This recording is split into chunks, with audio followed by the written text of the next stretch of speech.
আরে তাড়াতাড়ি আমাকে মাছ নিতে লাগবে, আজকে তো অনেক লেট হয়ে গেল।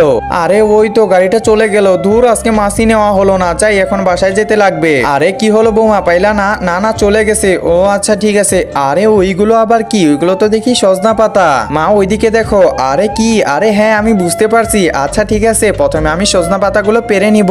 এই তো সজনা পাতাগুলো আমি পেরে নিচ্ছি। এই তো পারা হয়ে গেছে প্রায়, এই তো হয়ে গেল।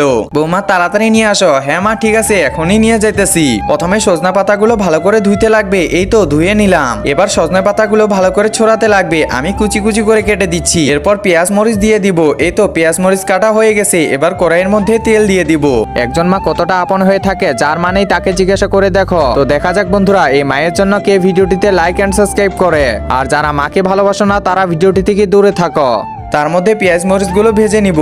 এরপর সজনা পাতা গুলো দিয়ে দিব। এরপর ভালো করে নাড়া দিতে লাগবে। এরপর হলুদ এবং লবণ দিয়ে দিব।